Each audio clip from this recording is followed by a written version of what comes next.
Continuing on with our special coverages, for the first time in months, signs of hope are beginning to surface in Gaza. 8 trucks have started crossing into the battered enclave, carrying life-saving supplies to a population ravaged by war. Electricity is gradually being restored, and in a quiet but powerful shift, some displaced families are beginning to return to what remains of their homes. The ceasefire agreement between Israel and Hamas, brokered with significant input from Egypt and the United States, has taken its first real steps towards implementation in Cairo. Anticipation is building ahead of the Sharm el-Sheikh summit to be co-chaired by Egyptian President Abdel Fattah el-Sisi and US President Donald Trump. Discussions continue behind closed doors about Egypt's role in enforcing the deal and monitoring long-term stability. Meanwhile, preparations for prisoners and detainee exchanges are underway, symbolic gestures that may finally signal the end of a devastating conflict and the beginning of a fragile peace. We continue here our coverage. Stay tuned.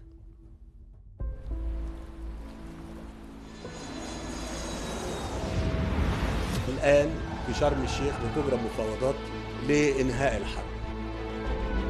I may go there sometime toward the end of the week, maybe on Sunday. لازم أسجل بتقدير واحترام شديد للرئيس الأمريكي ترامب على إرادته الحقيقية في إنهاء الحرب خلال جولة المفاوضات الحالية.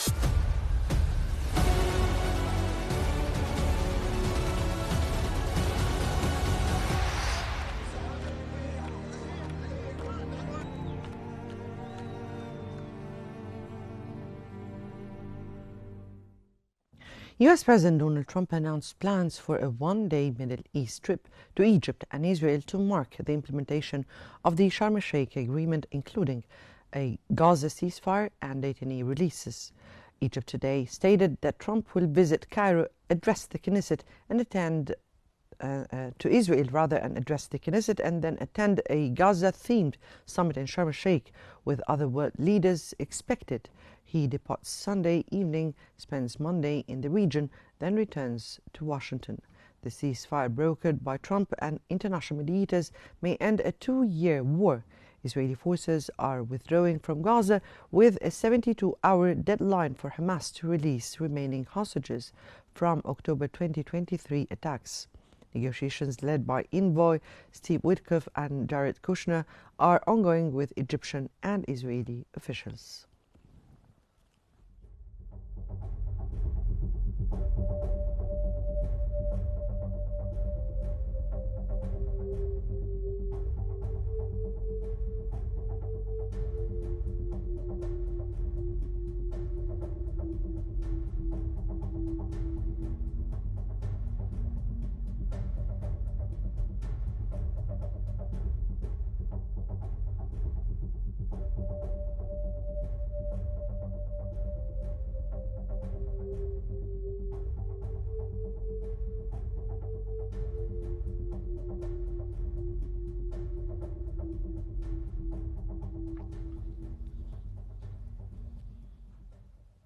The ceasefire in Gaza offers a much-needed glimmer of hope for children and families devastated by years of conflict, according to the UNICEF.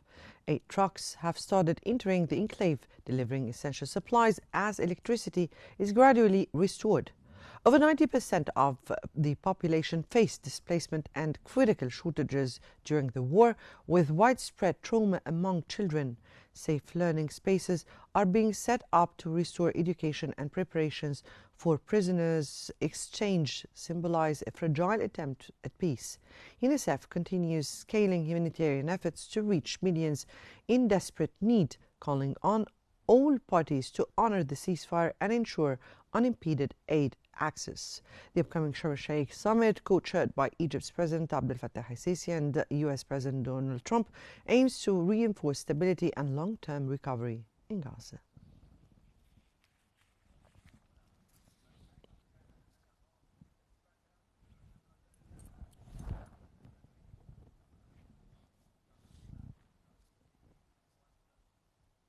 New York Times has reported that the ceasefire agreement between Israel and Hamas, finalized on October 9th, 2025, outlines a significant increase in humanitarian aid to Gaza, including the reopening of the Rafah border crossing with Egypt. Approximately 600 aid trucks are expected daily, delivering food, medicine, fuel, and temporary shelter to a population devastated by war, hunger, and displacement. International organizations like UNRWA are prepared to distribute supplies urgently needed to prevent famine and address acute malnutrition, especially among children. Cautious optimism prevails as Israel has begun redeploying troops and aid groups stand ready to scale up relief efforts. The ceasefire also includes plans for prisoners' exchange, signaling a hopeful step toward ending the conflict and stabilizing the region.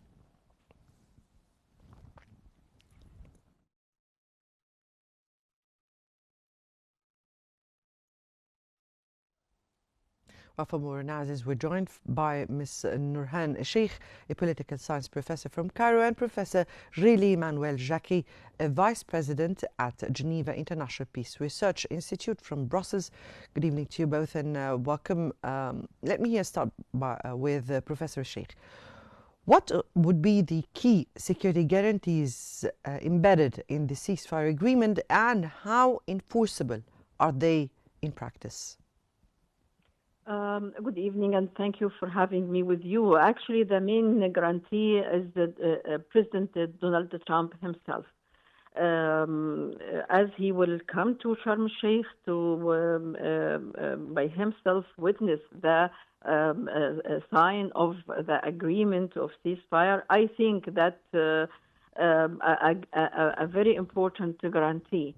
And also a very important pressure over Netanyahu not to think about continue war again. Plus all the other countries that was invited. We have 4 European countries, France, Britain, Germany, and Italy, 4 Arab countries plus Egypt, as well as 3 main Islamic countries, Turkey, Pakistan, and Indonesia. So I think that gathering in Sharm el-Sheikh would be enough to guarantee and to calm any fears from Hamas or from Palestinian Authority, and to have enough pressure over Netanyahu to go ahead in the implementation of the agreement. Right. Professor Jacqui, what influence do external actors, including the US and Egypt, have on Europe's approach to Israel post-Gaza war? Thanks for the invitation. If we look at let's say, the general position of the European Union towards the situation in Gaza since the 7th of October, I would say that the position of the European Union leadership was in a way aligned with the position of the United States of America, which was not always the case in the past. Like European countries always had a different voice, especially in the quartet for the peace in the Middle East. I would say this agreement is rather showing the influence of the United States of America in this process, and of other as well Arab states, including Egypt. And I guess if we look at the details with regard to some of the 20 points we have in the Trump plan, we can see which points are more influenced by the US or Western interests, and which points are more in line with, let's say, the views of Egypt or other Arab states. We've seen also some of the points that were amended and approved by the US, as said by President Trump himself. Let me go here to Professor Sheikh. And what impact could the Sharm el-Sheikh peace deal have on Trump's legacy as a peacekeeper compared to previous US presidents? Sharm el-Sheikh agreement is a turning point in the whole conflict. Because yes, there was another agreement of ceasefire, but we all know that it is just lived for 42 days and it came to an end. But this time is completely different because Netanyahu mainly depend on Trump's support to realize what he called great Israel, etc. But now that change in Trump and his administration attitude, I think had very effective pressure over Netanyahu. And we are not talking just for ceasefire. Ceasefire is just the first phase or the first step. But we are now talking more and more about the end goal of a Palestinian independent state. For the first time, Hamas accepted to give up its arms, to be integrated within the Palestinian Authority. So we are in front of a completely different scene from what was exist before or even was negotiated about before. So I think this is very important and a turning point for the whole Middle East. We are, Netanyahu mentioned once that we are creating a new Middle East. Yes, but not the one he wanted, but what the whole world and Egypt and the Arab countries want Middle East to be: peace, stability, and with Palestinian independence state. Yes, indeed. But we were speaking here about the legacy of Trump himself as a peacekeeper here in the Middle East, and how would that be perceived in his history and definitely compared to previous U.S. presidents? I think he, for us, in the Middle East, he will be a hero if we could realize an independent Palestinian state through negotiation. Because you may know that since Clinton, there was no negotiation at all. All negotiation between Israelis and Palestinians stopped during Clinton. That was Yasser Arafat's, I think, era. So since then, nothing happened. We are talking about more than 25 years. It's a very long period that nothing happened. Obama promised to have a Palestinian state within 2 years, and he spent 8 years in the White House without anything. Same Biden and all, of course, George Bush. He was another disaster for us in the Middle East. So I think that will add a lot to the image of Trump, not only in the Middle East, but I think worldwide and in the Islamic world in particular. Right, Professor Riquet, we've seen and we followed the opinion and controversies among some of the European countries like Germany, Italy from one side, France and Spain on the other hand. Are we expecting to see a role that could be played by those countries in shaping the EU's collective stance towards Israel and this upcoming stage? Well, as you say, the European countries are divided, so it means they'll have less political leverage or influence and maybe even less stake in the process. Though Gaza will need reconstruction. There'll be a need as well for financial assistance, and I guess it could be provided by EU countries, though EU countries, many of them are already in a very difficult economic situations with regard as well to the conflict in Ukraine. But politically, it seems that EU countries and the European Union itself play more a secondary position, but they may intervene later at different stages in this process. One of the points in the Trump peace plan as well, they're mentioning like using technocrats, experts. So maybe we could see in the future EU Commission or EU member states experts working as well in Gaza towards reconstruction, economic recovery, and so on. But if we had to compare the role of European countries or the European Union compared to its past role with regard to the long peace process, it's not the same position as they used to enjoy in the 90s, for example, with Madrid, with Oslo, or even in the early 2000s. Now we clearly see that it's imposed by the US and their partners. Right, but we have seen during the UN General Assembly's meetings the EU at odds in some of the matters, or they had controversial stances. Now, after this step of the Sharm el-Sheikh agreement, and the US position, do you think that we can see a kind of EU's collective stance on the matter at this upcoming stage? Right now, no, it would be very difficult for the European Commission, the European External Action Service as well, to in a way impose a view on because some EU member states, typically those you mentioned, Italy, or we could have Hungary and others, are quite opposed to Palestinian statehood. So they could as well block as well any coherent EU position on this matter. So it's creating as well political inertia, and it's preventing the European Union to be, let's say, really significantly involved in this process. Right. Professor Sheikh, what are the political motivations, do you think, behind President Trump's involvement and his position? And to what extent does this deal bolster Trump's political capital domestically and internationally ahead of the upcoming elections or in facing political challenges? I think he has such a Nobel Prize motive, but of course now it's going something else. But I think that was a primary motive for Trump. But there are other very important motives, maybe objective one plus that.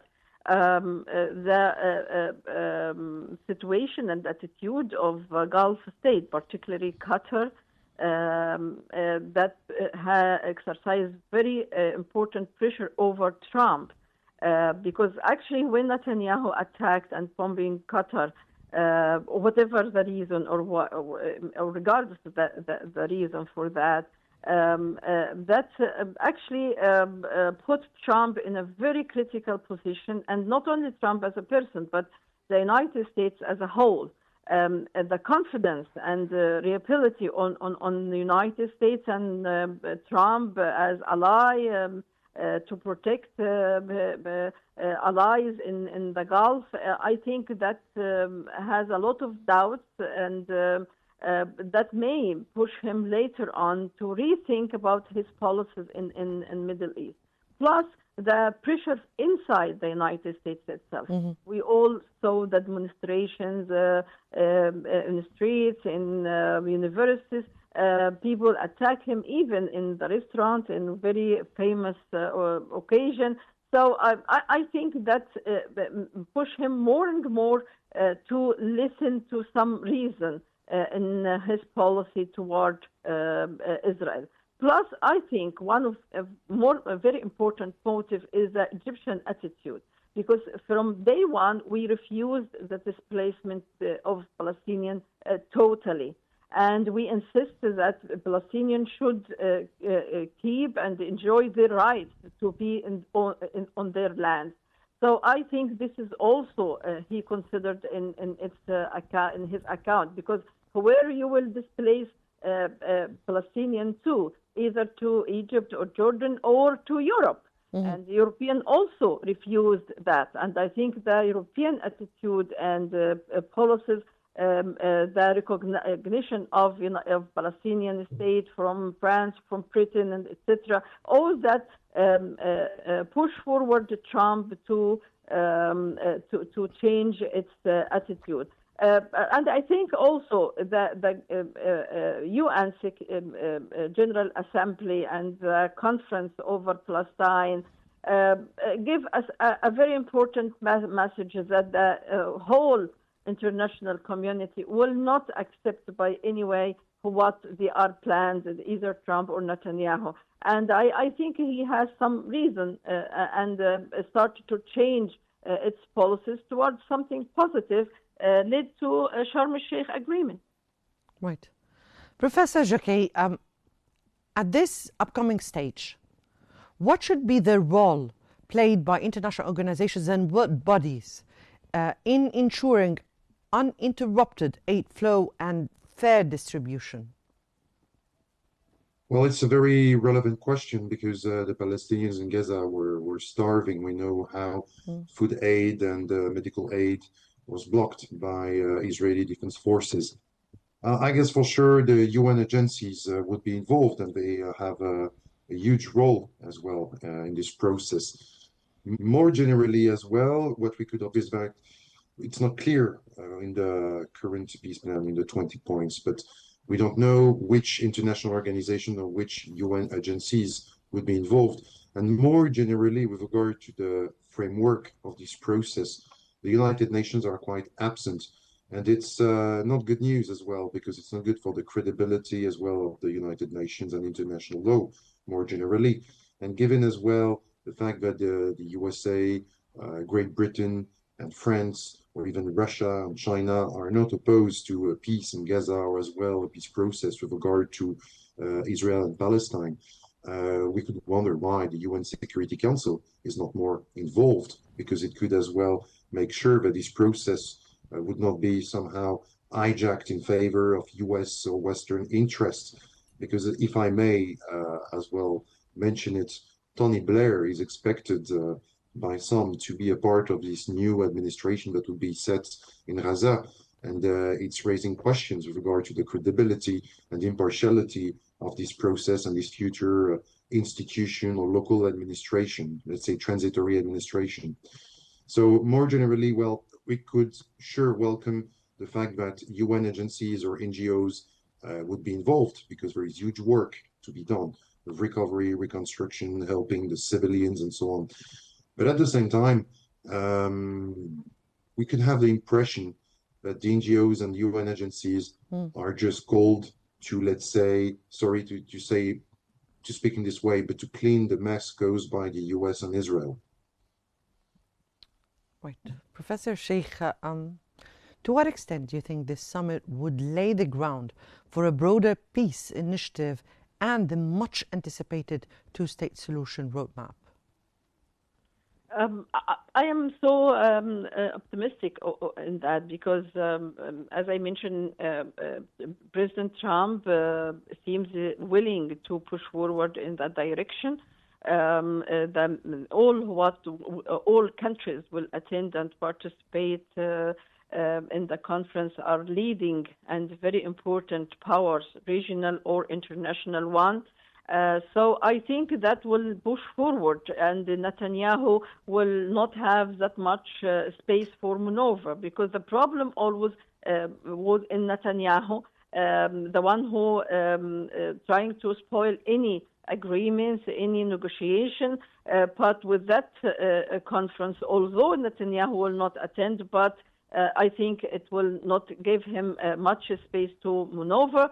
Plus the pressures from inside Israel, from people, from opposition inside Israel, that all will not leave him that much space to maneuver or to spoil the negotiation. And I think that there are now a consensus and a will from the United States, from Arab Islamic countries, from European countries, that we should go ahead all together toward a Palestinian state and toward a final settlement and total settlement for the conflict in the region.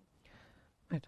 Professor Jacquet, interesting, very interesting, how the European public opinion on Israel shifted due to the Gaza conflict, and how, let me here know, why did that happen? How do you view that? And how did that impact diplomatic policies?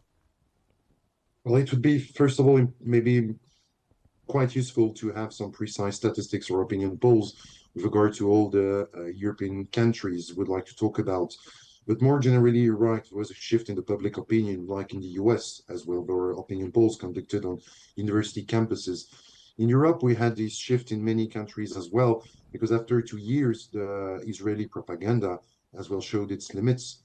You had, even though the Israelis tried to cover up, to control images coming from Gaza, we could see, well, atrocious images of people being killed, civilian infrastructures, churches, mosques being bombed as well, people being killed at food distribution points. You know, we have the Gaza Humanitarian Foundation. So many people were shocked.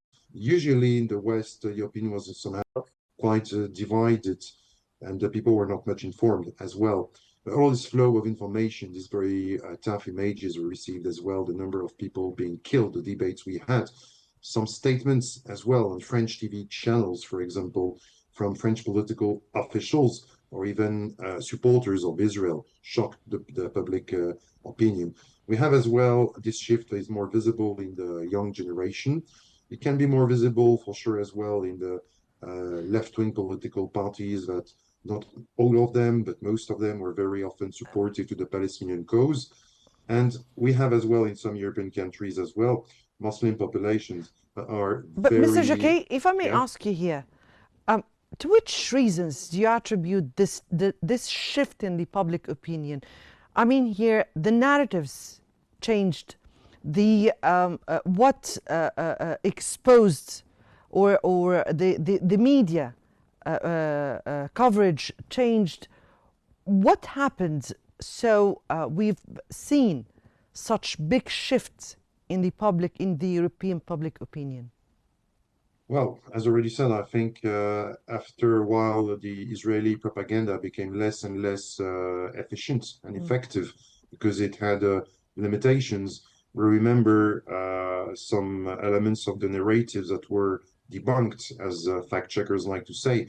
And we had at the same time, maybe thanks to the globalization of information as well and the internet, people in Europe can freely access as well Israeli newspapers, and we realized that some Israeli newspapers, typically Haaretz, were even more critical on this conflict, even more critical than French mainstream newspapers or TV channels. So it was in a way a kind of eye opener for many people as well. But once again, as already said, we had many hard images, stories coming from the Gaza Strip. Remember some elements of the narratives where hospitals were supposedly Hamas HQs, or command centers, and in fact it was not the case. So after slightly more than 2 years of conflict, well, the Israeli narrative showed its limits, and you had as well information circulating all over the world, reports from as well surgeons, foreign surgeons who worked in Gaza.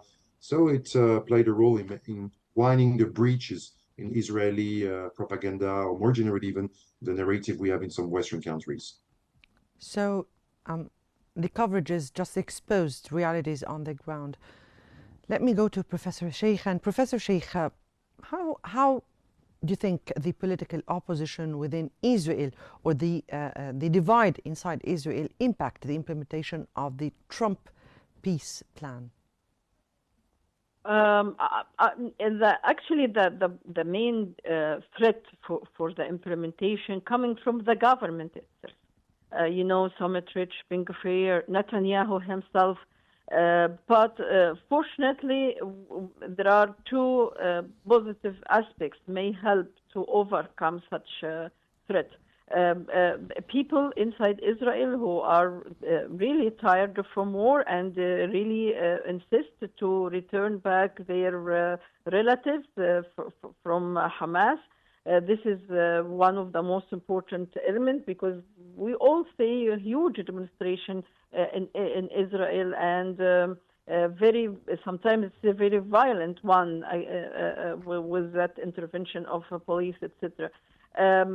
Plus the army itself. I think the Israeli army really tired from the war, and they keep mentioning that from time to time. Although the Minister of Defense confirms that he's stuck with the Netanyahu plan, etc., but the army, other people, soldiers, etc., I think they are really tired and cannot continue that long in war.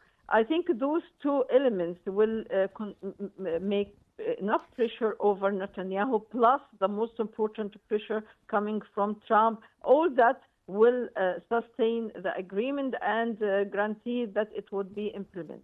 Hopefully, and this is, I guess, are the hopes of all nations here. That was Ms. Nurhan Sheikh, a political science professor, and Mr. Ghili Emmanuel Jacquet, Vice President at the Geneva International Peace Research Institute. We thank you both for your insights, and I guess that brings us to the end of our special coverage for this hour. Many thanks for watching, and stay tuned for more updates on Qnews.